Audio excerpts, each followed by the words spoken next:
Hello everyone and welcome to Season 4, Episode 49 of Pro Wrestling's Top 50. I'm your host Travis McNeil, and today we continue our countdown of the top 50 matches in Lucha Underground history with match number 2 on our list, which is the Grave Consequences match between Fenix and Muertes from the March 18th, 2015 edition of Lucha Underground, which was also titled Grave Consequences. So if you are a Lucha Underground fan watching this countdown, you knew this match was coming. You knew that you'd be waiting, almost evidently to the end for this video. If you're not a Lucha Underground fan and you've been watching these videos trying to get into it, I've spoken at length about this match before we've even gotten to it on the countdown.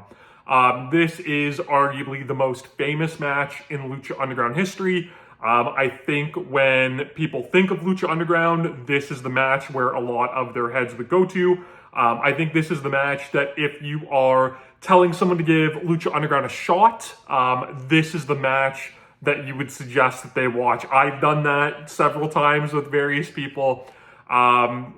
This match is so incredibly successful because it takes a gimmick match that, let's be honest, the casket match has never really produced good matches. You've had some that, were okay, like, Undertaker and Michaels from the 98 Rumble.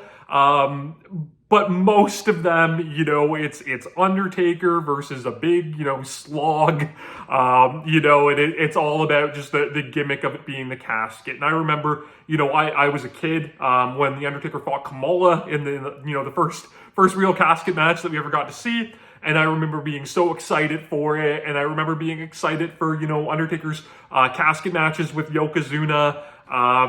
But I mean, really, especially if you go back and watch them now, they're not good. So when this match was announced, I think I thought, okay, great, a casket match. I wasn't expecting much. And, I talked about so many times how I wouldn't read spoilers for Lucha Underground. So I had no idea of the positive reaction that this match got when it happened live. So, it was kind of a run-of-the-mill week, and Lucha Underground came on. And then I saw this, and right off the hop, the presentation that Lucha Underground does with this match is so cool. It's all very, Day of the Dead themed, and there's, ghouls and people out there, and, the casket's all painted nice, and, there's flower arrangements, and there's this giant, Day of the Dead ghoul guy walking around on stilts. It's all really, really cool. It fit the supernatural, aspect of Mil Muertes that would really start to get developed, after this match. But what these guys did is they flipped the script. They completely, broke the mold for what we knew a casket match could be. This was pure hatred from bell to bell. An absolute bloodbath, an intense war between two guys that, do not like each other. The casket was used as a weapon, not just as a means to win the match. They brought the casket in the ring, which outside of like J.C. Bailey and the Necro Butcher from the 2003 King of the Death match, which was weird. I've never seen that before. And it was really groundbreaking. It was amazing television. And it really, I feel like this is the match that drove the hype for Lucha Underground into overdrive. Like, it started to pick up steam after Aztec Warfare a little bit, but it was Grave Consequences that really, got people interested in this show. And, I talked about in the Aztec Warfare 1 video that was a match where, I was really like, maybe they have something here with this program. And this was absolutely the match where I was like, Lucha Underground is officially must-see, can't-miss programming to me. In the early going, having a baby and stuff like that, I kind of let it, build up over a couple of weeks, and I'd kind of binge watch it. But from this point forward, it was the night it aired. Every single night, I had to watch Lucha Underground. And I didn't even get it on TV in Canada, so I was finding ways. People God bless them, were sending me the episodes, that they recorded themselves immediately after they aired. And it was a really great time for me as a wrestling fan. When I thought about, doing this top 50 for Lucha Underground, which originally I wasn't going to do, it kind of came out of nowhere because MLW brought in Dario Cueto as Cesar Duran and kind of have tried to revitalize it. At the time I recorded this video, they did their War Chamber event in Philadelphia last night, and they brought in Jeff Cobb, unmasked, which is kind of weird, but they brought in Jeff Cobb as Matanza Duran. So that they're really trying. Katrina, if you watch MLW on YouTube, Katrina is back with Mil Muertes, which was something I was hoping for. So they really are giving it the old college try, and we'll see how it goes. Actually, they did a Grave Consequences match last week with Mil Muertes and Filthy Tom Lawler, and it was okay. Can't hold a candle to this match that we're about to talk about, though. So our storyline here, you're used to Katrina with Mil Muertes, but once upon a time, she was not with Mil Muertes. She was with Fenix as his love interest and scorned, manager of Mil Muertes. Ultimately, this would all turn out to be a ploy. She basically used Fenix, who, put his blood, sweat, and tears, on the line for her, but she used him to defeat Mil, to allow him, to die once again in the Lucha Underground lore, but be resurrected stronger than ever and ultimately lead him to the Lucha Underground Championship. So this is where that all came to fruition.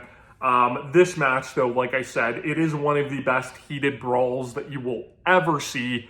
Right from the get-go, Fenix is making his entrance and Mil takes him out with a tope. Fenix comes back with a tope con hilo. Mil is just beating Fenix with different flower arrangements and stuff like that all around ringside.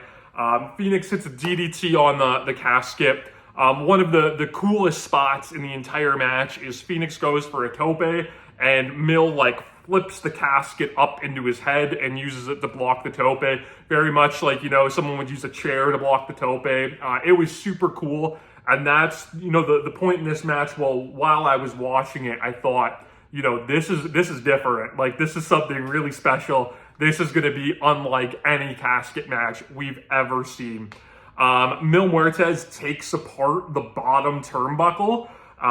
So if you know me, you might know my favorite match of all time is the War Games match from Wrestle War 1992 with Sting Squadron and the Dangerous Alliance. The ending, of course, being Larry Sabisco taking off the turnbuckle and, missing and hitting Bobby Eaton in the shoulder with it. So, Mil starts taking off the turnbuckle. That brought me back great memories. I didn't know where they were headed for it. Ultimately, it would be a device to bring the casket into the ring underneath the middle rope. But at the start, he was just using that turnbuckle to dig at Fenix's head, ripping his mask. We talk about it all the time. Fenix is an insanely good bleeder, which you might not know, if you didn't watch him in Lucha Underground. So he's bleeding buckets all over the place. Mil is so great and grotesque, biting his cut and spitting his blood out everywhere. Just amazing visuals in this match. We get, because it's, these two guys, and it's Lucha Underground, we get multiple, brawls outside through the crowd in this match. We get at one point when they're up in the bleachers, and Fenix gets thrown into an overhead heater. He takes a power bomb on the announcer's table. They did that in another one of their matches. I talked about it recently, and those announcers' tables in Lucha Underground, it's hard, solid wood. There's no give to it, so Fenix just splats on the announcer's table. Fenix ends up hitting a big dive off of the bleacher platform. He hits a somersault off of it, and ends up then hitting a moonsault off of the raised guardrails. It's crazy stuff. But like I mentioned, though, the casket does end up getting brought into the ring, and in the coolest spot in the match, the casket's leaned into the corner, and as Fenix is going for a charge, Mil Muertes hits an overhead belly-to-belly suplex into the casket, which Fenix just completely bounces off of. It was amazing. The crowd went nuts. I will never forget watching it at home and just not being able to fathom what I was watching.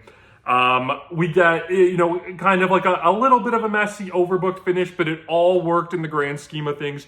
Katrina gets involved. Mill ends up hitting a clothesline on her that wasn't really intended for her, but it takes her out, and all of that, kind of chaos. It allows Fenix to hit his double stomp while Mill is kind of hunched over on the ring apron, which sends Mill into the casket, allowing Fenix to close the lid. But before he does, Mil Muertes was carrying around this stone that was apparently left over from the rubble that, he originally died in an earthquake, many centuries ago. So Katrina takes the stone, gives it the big lick of death, and throws it in the casket, which was a cool visual, and ultimately we would know that that's what, resurrected Mil Muertes. This match, though, it's so good. It's available for free on YouTube, which is something I wish Lucha Underground would have continued throughout the series. They only did it for season 1 and the start of season 2. They'd have their match of the week online, so I will link it on my Twitter account. If you've never seen it, there is no excuse for you not to watch this match, as long as you're not, turned off by blood. If you only know a casket match from The Undertaker, this will blow you away. Like I said, it is one of the best heated bloody brawls of all time across any promotion. Phil Schneider from the Death Valley Driver video review did a book that came out this past year called The Way of the Blade, which you can find on Amazon. I will link that on my Twitter as well if you're interested in purchasing it. I got it for Father's Day. It's an incredible read full of incredible artwork, and it documents the 100 best bloody matches in wrestling history, and this match made that list. And Phil Schneider is somebody that's been around for forever, longer than I've been on this scene, and certainly knows his pro wrestling history. So the fact that he thought this match was worthy to include in his book really says a lot. I'm shocked that it wasn't the #1 match on our countdown. Stay tuned tomorrow to see what that was. Maybe just by process of elimination, maybe you don't. But this is one of the all-time classic pro wrestling brawls. It is one of my favorite matches of all time. It is a match that I will never forget as long as I live, and I will always look fondly back at as the wonderful time in which Lucha Underground was around and captured our imaginations. Depending on where you live, you might be able to find Lucha Underground on Tubi. If not, though, you can find all of the episodes with a quick Google search on various streaming platforms. You can subscribe to my channel here on YouTube so that you never miss a video. Follow me on Instagram and Twitter at Wrestling50. And please join me again tomorrow as we continue to count down Pro Wrestling's Top 50.